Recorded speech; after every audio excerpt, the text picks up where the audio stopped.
they just read so widely. If you look at the kind of, education that they received, they were studying classical languages when they were kids. You look at Madison's schedule when he was at Princeton, he goes early. Look at Hamilton, who was a great reader and admirer of Vattel, by the way, and especially looking at things there about capturing ships during war and can we free the slaves and finding these things out.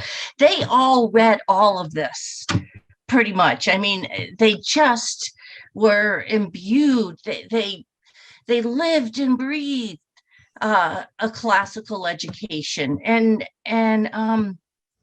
it wasn't there, and it wasn't dumbed down at all. And they often read it in the original languages. Just look at the libraries that they had. They obviously had their favorites, but everybody read Plutarch. Everybody read Strabo.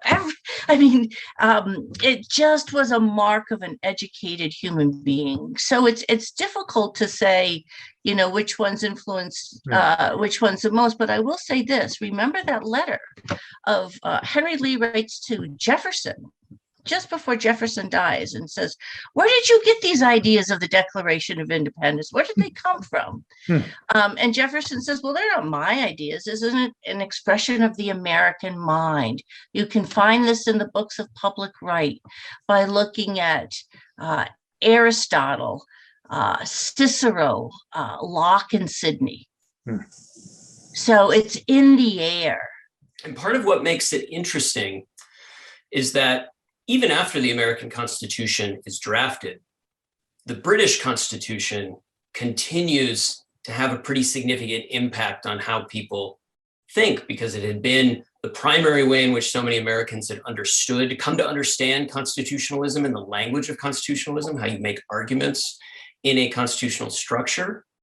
But it always mattered who you were turning to understand the British Constitution, because depending upon who you turned to, you would get a different view of what that constitution, which was mostly customary, entailed. Blackstone gave you one vision, Montesquieu gave you another, Coke gave you a very different one in the 17th century, prior to the Glorious Revolution, when the kings of England could do far more than they could thereafter. So who they turned to ended up leading to different visions of what was entailed in sort of the constitutional inheritance they were talking about. Because, remember, there's a deep tension here, isn't there, in what the work of the founders is. On the one hand, they're extraordinary thinkers and doers.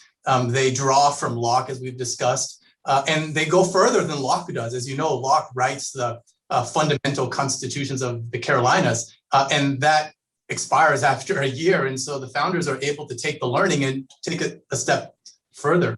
But the tension that I want to make sure that we don't align over is, of course, when the founders are drawing from politics, Aristotle, for example, concerned about the public good, as you know, they really don't take that to the fullest extent, because, as you know, it's a very problematic constitutional bargain that they make. Right? It's America's original sin. We must not forget.